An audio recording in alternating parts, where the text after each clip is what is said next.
Alerte coronavirus. Attention, attention, le coronavirus se transmet très facilement et fait des ravages. Pour l'éviter, le port du masque de protection est obligatoire en tout lieu.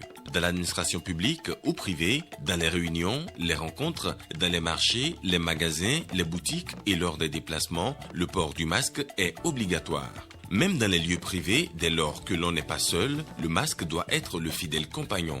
Mais attention, le port de masque de protection ne dispense nullement d'appliquer les autres mesures de prévention, notamment le lavage des mains à l'eau et au savon et l'observance de la distance de sécurité sanitaire d'au moins 1 mètre entre personnes. Enfin, s'abstenir de porter des gants en vue du lavage régulier des mains à l'eau et au savon ou de l'application de gel hydroalcoolique. Pour tout savoir sur l'épidémie du coronavirus au Bénin, rendez-vous sur le site web www.gouv.bj/coronavirus. Ceci est un message du gouvernement de la République du Bénin. L'Alliance béninoise des organisations de la société civile contre les hépatites virales tient sa quinzaine d'actions urgentes contre l'hépatite. Les activités ont démarré ce jeudi.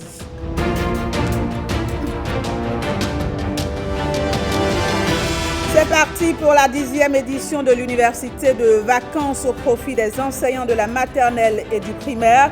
Environ 250 enseignants prennent part à l'activité.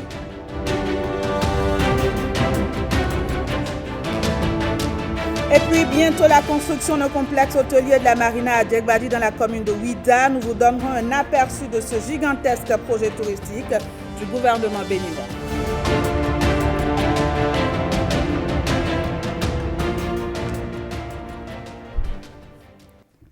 Bonjour et bienvenue à toutes et à tous dans ce 13h fini. Les difficultés administratives relatives aux pensions de retraite. Le gouvernement réduit la procédure en la matière, une décision prise en Conseil des ministres ce mercredi et dont nous propose ici un extrait, Jérôme Humbo.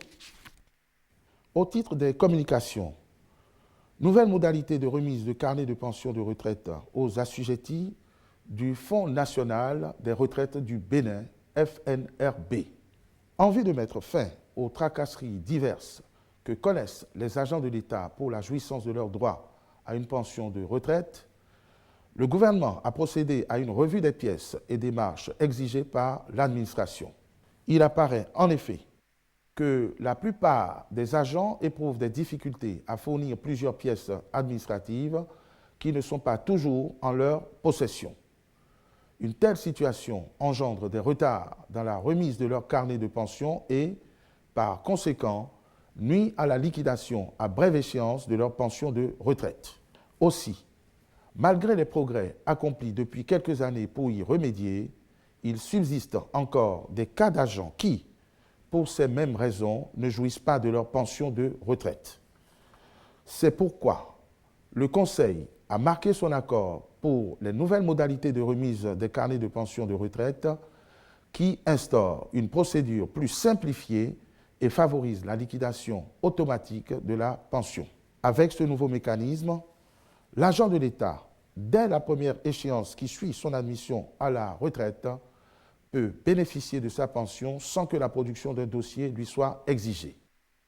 À cet effet, la première étape de la procédure simplifiée vise la liquidation automatique et le paiement d'une pension à l'agent admis à la retraite sur la base des données fournies par le ministère du Travail et de la fonction publique après croisement des informations contenues dans le fichier unique de référence de gestion de la carrière et le fichier de la paie du ministère de l'Économie et des Finances. Quant à la seconde phase, elle sera consacrée à la révision de la pension liquidée automatiquement et mise en paiement en vue de correction éventuelle dans un délai de 3 mois par la prise en compte des situations particulières de chaque agent communiquées par le ministère en charge de la fonction publique.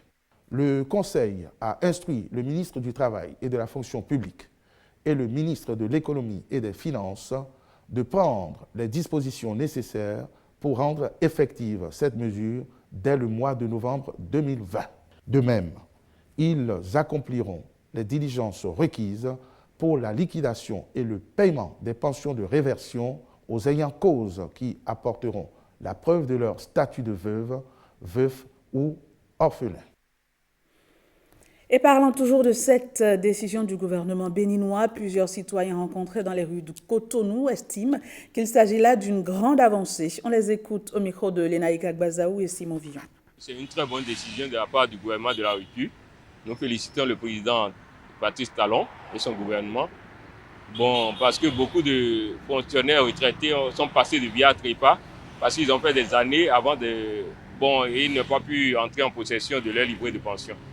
Donc, nous le remercions très sincèrement. Ce qui change, c'est que, bon, avant, par exemple, il fallait faire des années avant d'obtenir sa première pension. Et il faut courir, il faut graisser les pattes. Donc, ce n'est plus le cas.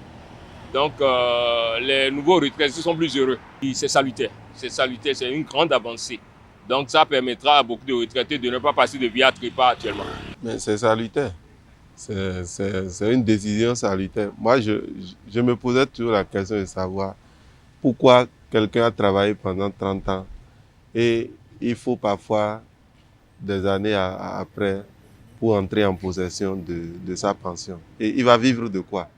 Donc c'est une décision salutaire. Et j'ai vu beaucoup qui sont en train de faire AVC, accident vasculaire cérébral, d'autres qui sont malades et qui n'arrivent pas à se soigner. Donc, si aujourd'hui on trouve un mécanisme pour que déjà le mois qui suit l'entrée à la retraite, la personne entre en possession de sa pension, ce n'est que justice. C'est du rôle régalien de l'État que de protéger les citoyens. On ne peut pas laisser des hommes en danger. Un homme sans revenu, il vaut moins qu'un animal. Donc ça, c'est salutaire. Nous félicitons le gouvernement. Généralement, quand les agents de l'État sont en fin de carrière, c'est des mois et des mois que ça prend en termes de procédure, de dossiers à déposer, des papiers. C'est des gens qui courent, qui commencent par reparcourir structure après structure, toutes les structures qu'ils ont, dans lesquelles ils ont servi pour rechercher telle ou telle pièce. Et cela fait que pendant qu'ils sont en train de courir pour mobiliser ces dossiers, ils deviennent de plus en plus vulnérables socialement, alors que c'est un droit. C'est la somme des cotisations qu'ils ont eu à faire durant leur carrière. Donc, de ce point de vue, c'est une véritable avancée sociale. Je dis bravo au président Patrice Talon. Bravo à son gouvernement, d'autant plus qu'on nous dit que c'est déjà en novembre prochain que les réalités vont commencer. De quelle réalité s'agit-il? C'est que vous allez à la retraite, vous pouvez déjà prendre le premier salaire, vous pouvez prendre au moins la première pension, et puis 2 mois après, on pourra analyser pour le suivi. Je dis sincèrement, c'est une décision assez louable parce que dans ce pays, avant d'avoir votre carnet, vous dépensez encore de l'argent. On vous dit, si je fais combien tu vas me donner. Donc les pauvres retraités sont contraints à soudoyer des gens avant d'avoir leur carnet de pension. Je dis, monsieur le président Patrice Talon, continuez sur cette lancée. Et nous vous en sommes reconnaissants. Une telle décision est salutaire. Donc je pense que ce faisant, le gouvernement vient de mettre fin à une souffrance qui n'a que trop duré déjà. Ça aide à la célérité du traitement des dossiers. Et ça aussi, non seulement nos papas, nos parents auront moins de tracasseries à subir, mais en même temps, leurs dossiers évolueront vite. Et je pense que c'est une satisfaction totale pour toutes les familles.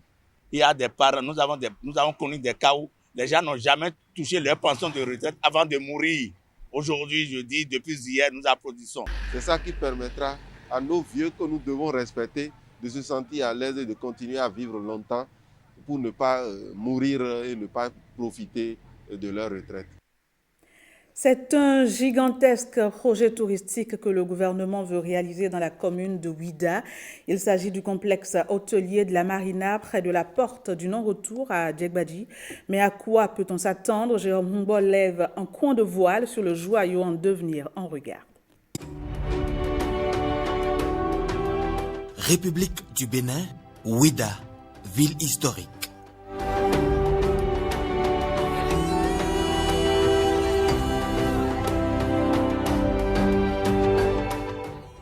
Le 22 juillet 2020, le Conseil des ministres sous la conduite de Patrice Talon a autorisé une mission d'assistance à maîtrise d'ouvrage en vue de la conception et du développement du complexe hôtelier de la Marina.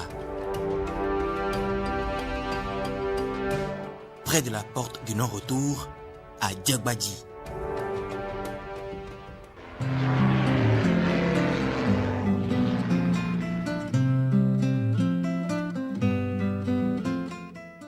La route de l'esclave jusqu'à la porte du non-retour.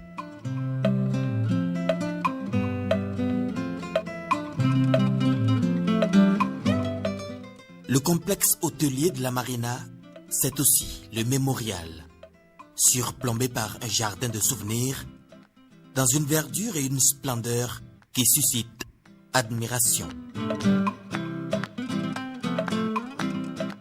Un restaurant et un village artisanal replongent dans un passé afro-brésilien matérialisé par un hôtel.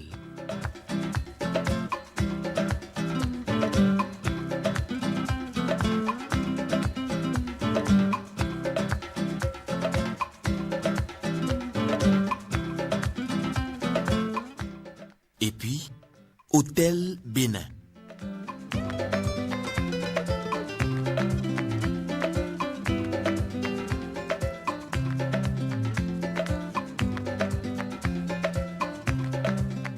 Avec Hôtel Caraïbes, tout replonge dans l'inoubliable souvenir du départ des esclaves vers un horizon inconnu.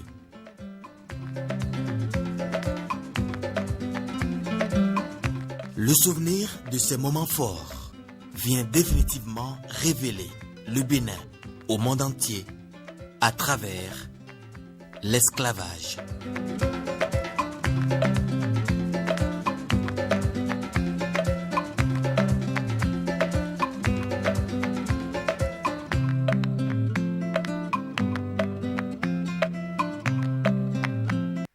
Je vous le disais en titre, l'Alliance béninoise des organisations de la société civile contre les hépatites virales organise sa quinzaine d'actions urgentes contre l'hépatite. Les activités ont démarré ce jeudi. Le point avec Christelle Tongolo. L'hépatite virale, une maladie silencieuse qui se propage rapidement parce que les victimes, pour la plupart, ignorent leur statut. Mais il est possible de rêver d'un monde sans hépatite. C'est d'ailleurs la raison d'être de l'Alliance béninoise des organisations de la société civile contre les hépatites virales à Bocheville, qui s'investit aux côtés du ministère de la Santé dans l'élimination de ce mal depuis 2015.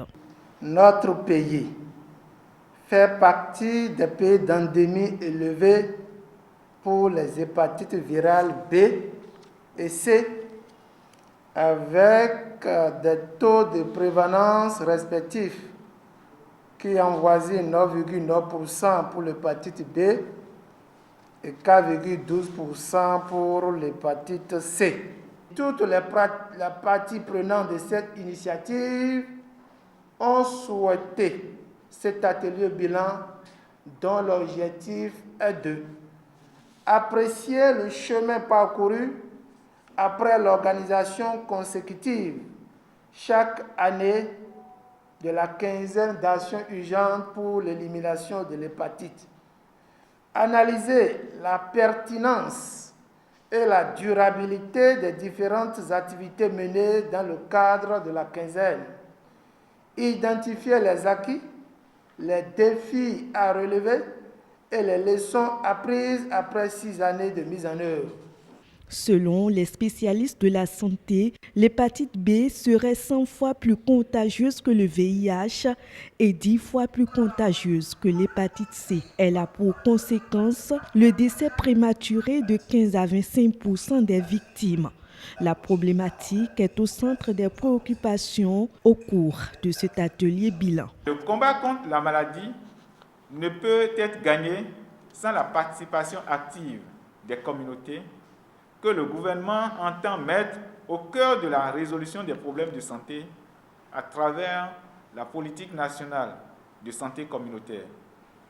La mise en œuvre de cette politique qui repositionne les soins de santé primaire comme un axe majeur d'amélioration de la santé des populations permettra de contrer la propagation des hépatites au sein des communautés. Sa réussite nécessite une connaissance des événements du terrain, de son fonctionnement, donc une collaboration intense et intelligente entre les organisations de la société civile, porte-voix des personnes qui vivent la problématique des hépatites et lanceurs d'alerte pour les gouvernants. Il y a une loi aujourd'hui qui a été prise sur cette problématique. Le décret qui consacre la création du CNSTP. Suite à cela, un plan national intégré de lutte contre le sida, la tuberculose, le paludisme, les ST, les hépatites et les épidémies été élaboré, adopté par le gouvernement en Conseil des ministres en mai 2020. Et ce plan remet en place le cadre pour aller vers l'élimination de ces maladies, y compris notamment les hépatites. Aujourd'hui, dans le monde, plus de 300 millions de personnes sont touchées par les hépatites virales, avec 900 000 décès par an. Parlons à présent de cette remise de bourse aux nouveaux bacheliers du complexe scolaire et universitaire Clé de la Réussite. L'édition 2020 s'est déroulée ce mercredi à Brigamais. Voici les images. Par une action de grâce, Omer Adandédian et les membres de son staff ont confié la cérémonie à Dieu. Science sans conscience n'est que ruine de l'âme. La dévotion au Créateur et la quête permanente de la connaissance sont les messages importants qui ont abreuvé les brebis.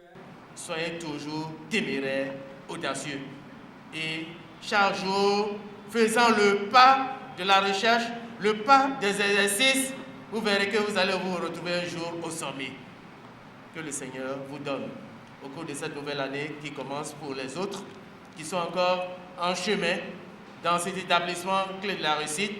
Que le Seigneur vous donne d'accueillir cette ouverture, cette connaissance qui vous seront proposées encore cette année et les autres années à venir. Au complexe scolaire et universitaire Clé de la Réussite, la rigueur imprimée dès le départ et le savoir-faire dont font preuve l'administration et les enseignants ont une fois encore donné des résultats qui forcent l'admiration. Au complexe Clé de la Réussite, nous cultivons chaque jour l'excellence, comme en témoignent les résultats incomparables obtenus au CEP, au BPC et au bac 2020 avec 5 mentions très bien, 15 mentions bien, 65 mentions assez bien, soit au total 85 mentions sur les 430 élèves admis au bac au complexe Clé de la Réussite. En marge de cette culture de l'excellence, il faut préciser que nous luttons chaque jour contre les déviances scolaires à travers une panoplie de mesures, dont la vidéosurveillance de tous nos sites. Dans cet établissement, l'épanouissement des apprenants à travers des activités sportives, culturelles et ludiques favorise l'éclosion intellectuelle. Les établissements et universités partenaires n'en sont que séduits. Permettez-moi, mesdames et messieurs, d'adresser mes premiers mots aux élèves qui, par leur travail et leur discipline, se sont particulièrement distingués durant l'année scolaire, malgré les menaces de toute nature, en décrochant leur premier diplôme universitaire avec des mentions honorables. Nous vous rassurons, chers parents, que vous ne commettez aucune erreur en les inscrivant, nos frères, nos sœurs, vos parents, au complexe scolaire et universitaire Clé de la Réussite du professeur Omer Adandédian. Une fois encore, chers parents, merci de penser vous confier au complexe scolaire Clé de la Réussite, une école qui cultive chaque jour l'excellence et qui lutte efficacement contre les déviances scolaires. En plus des bourses, on droit à une moto. Avec un total de 85 mentions sur les 430 élèves admis au baccalauréat, le complexe scolaire et universitaire Clé de la Réussite s'adjuge tous les gages possibles de confiance. Les résultats de l'examen du BEPC 2020 qui place le département de Louémé parmi les derniers au plan national inquiètent les autorités de ce département. Le préfet de Louémé a inscrit le sujet en priorité à la 8e réunion de la conférence administrative départementale. Le point avec Firmin Bassao et Brice Rombon. Pour cette 8e réunion ordinaire au titre de 2020, l'attention a été focalisée sur les résultats obtenus aux différents examens dans Louémé. Si au niveau du CEP et du baccalauréat, le taux d'admission est appréciable, celui du BEPC donne matière à réflexion. Au niveau du BEPC, nous avons connu, au niveau de notre département, une baisse qui a interpellé plusieurs parents d'élèves. Raison pour laquelle nous avons pris la décision de demander à notre directeur départemental des enseignements secondaires, techniques et de la formation professionnelle de nous présenter ce jour une communication qui fera ressortir les vraies causes de cet échec. En dépit des efforts du gouvernement, on note une insuffisance d'infrastructures avec à la clé des effectifs pléthoriques. Les parents des apprenants sont surtout mis à l'index face à cette situation désastreuse. Les parents sont où pour que les enfants en arrivent là? Il faut que nous fassions le suivi, nous soignons aux côtés de nos enfants et que nous les écoutions. C'est vrai, nous devons aller travailler. Mais si de retour du travail, nous ne pouvons pas consacrer un minimum de temps aux enfants, même dans leur échange, nous pouvons suivre de loin, prêter une oreille attentive à ce qu'ils disent entre eux et rapidement capter ce qui est important, en profiter pour les sensibiliser. Surtout dialoguer avec nos enfants. Si nous ne leur donnons pas l'occasion d'échanger avec nous, de parler avec nous, de nous dire ce qu'ils ont sur le cœur, ils iront le dire dehors. Dans la rue, il y a tout. Il y a le bon, mais il y a plus le mauvais. C'est paradoxal que des enfants qui réussissent au CEP 100% arrivent en 6e et se mettent à tripler. Et là, il faut vraiment des réflexions approfondies pour prendre des décisions fortes dans la relecture des curricula et dans la réorientation des cours et dans l'orientation scolaire et socio-professionnelle. Seule condition pour un relèvement du niveau des apprenants. Passons à présent à l'ouverture de la 10e édition de l'université de vacances au profit des enseignants de la maternelle et du primaire. C'est le ministre Salimane Karimou qui a donné le top de cette activité à l'école normale d'instituteurs Eni Kandi. Aziz Alagbé pour le point. Rendement scolaire par l'amélioration du potentiel intellectuel et technique des encadreurs des basses classes, c'est bien l'un des principaux objectifs de cette université de vacances. Cette rencontre de haut niveau académique revêt plus d'une signification parce qu'elle s'inscrit dans une logique d'amélioration qualitative de la prestation des enseignantes et enseignants dans nos écoles, d'une part, et de l'accroissement de leur niveau de culture professionnelle, d'autre part. Depuis mai 2018, en vue du rayonnement du système éducatif, le gouvernement met en œuvre un vaste programme d'amélioration de la qualité de l'enseignement. Pour cette 10e édition, l'État table sur les avantages du numérique dans le secteur, surtout par ce temps de pandémie de coronavirus. Cette volonté de l'État béninois se traduit chaque année par les nombreux investissements faits, tant dans les ressources humaines que dans les ressources financières et matérielles, pour un meilleur rayonnement de notre système éducatif. La présente édition focalisera notre réflexion sur le thème « Enjeux et défis de l'utilisation du numérique dans la professionnalisation des enseignants ».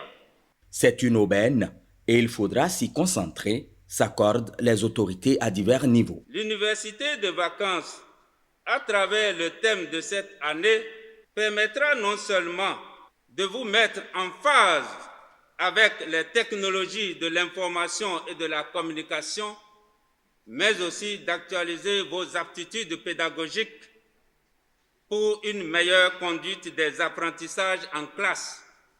Point n'est besoin de dire les retombées du numérique depuis quelques années et depuis l'avènement du régime du président Patrice Talon. Vous voyez au niveau de l'administration, à travers la dématérialisation, je crois que même Vos collègues enseignants qui sont fiers aujourd'hui d'être enseignants.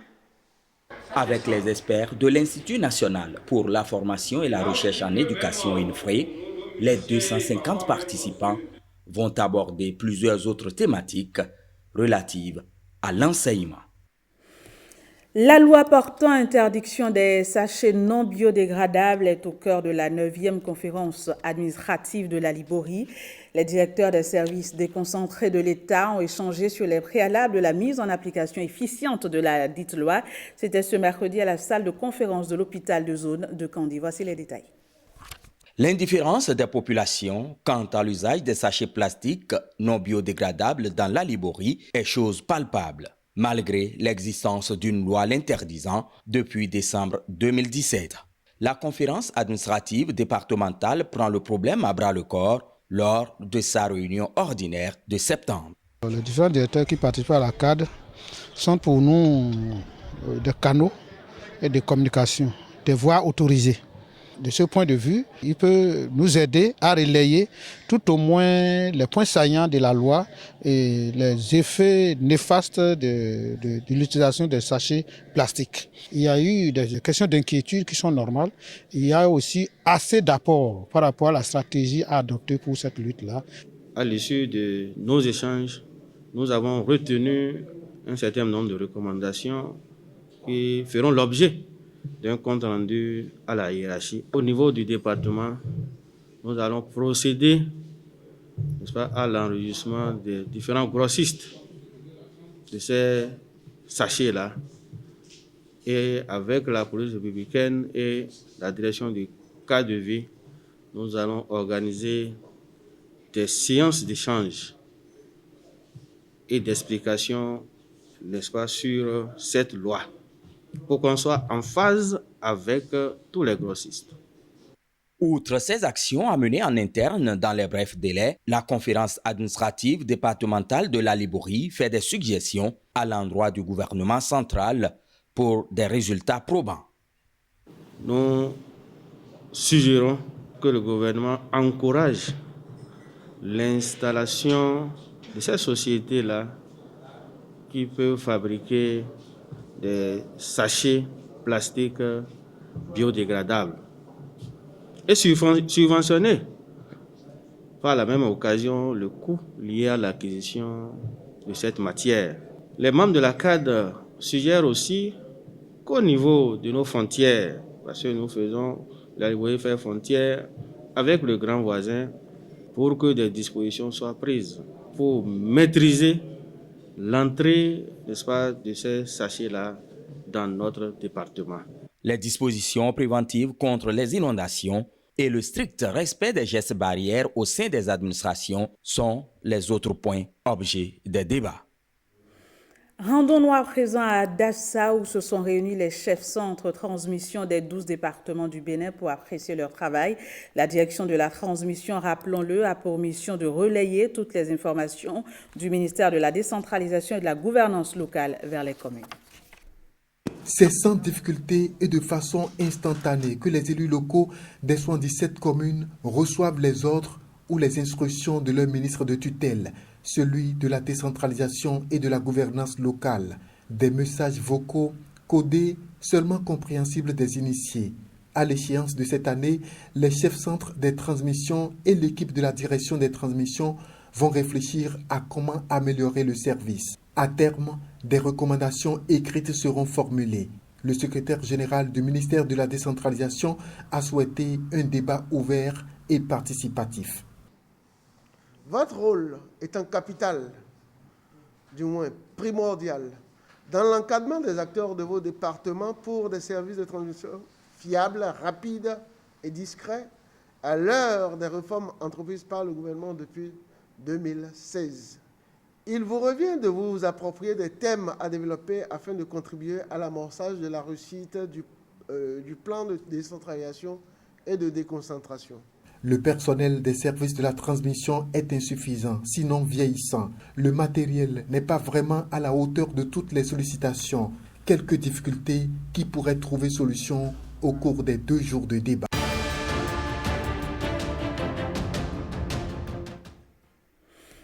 Et puis, dans l'actualité africaine, Georges Bizos, le célèbre avocat et ami de Nelson Mandela, a été inhumé ce jeudi en Afrique du Sud. Pendant ce temps, en Côte d'Ivoire, Guillaume Soro n'entend pas renoncer à sa candidature à l'élection présidentielle. On regarde. En Afrique du Sud, le célèbre avocat Georges Bizos, décédé le 9 septembre dernier, a été inhumé ce jeudi à Johannesburg. Georges Bizos est connu pour sa lutte contre l'apartheid et comme défenseur des droits de l'homme. Il a défendu Nelson Mandela et était devenu son ami après lui avoir permis d'échapper à la peine de mort en 1964. L'homme était âgé de 92 ans. Un arbre vénérable est tombé, un arbre qui offrait de l'ombre aux patriotes de cette grande nation, mais aussi aux plus pauvres et vulnérables, a salué le président sud-africain devant un parterre de dignitaires et la famille du défunt. Toujours en Afrique du Sud, Human Rights Watch tire la sonnette d'alarme. L'organisation internationale attire l'attention sur l'expansion de la xénophobie. Les étrangers sont souvent accusés de voler le travail aux locaux, surtout dans les secteurs peu qualifiés. Le rapport de l'organisation internationale rassemble une cinquantaine de témoignages. Elle appelle le gouvernement à prendre des mesures urgentes et concrètes pour protéger les étrangers. En Côte d'Ivoire, Guillaume Soro ne renonce pas à sa candidature à l'élection présidentielle, bien qu'elle a été rejetée par le Conseil constitutionnel. Ce jeudi, lors d'une conférence de presse à Paris, l'ancien Premier ministre ivoirien a réaffirmé sa position. Il annonce vouloir saisir la CEDEAO en vue d'obtenir des élections transparentes. Guillaume Soro appelle également à une union de l'opposition pour obtenir des élections libres. Au total, 40 dossiers de candidature, dont celui de l'ancien président Laurent Gbagbo, ont été rejetés lundi par le Conseil constitutionnel.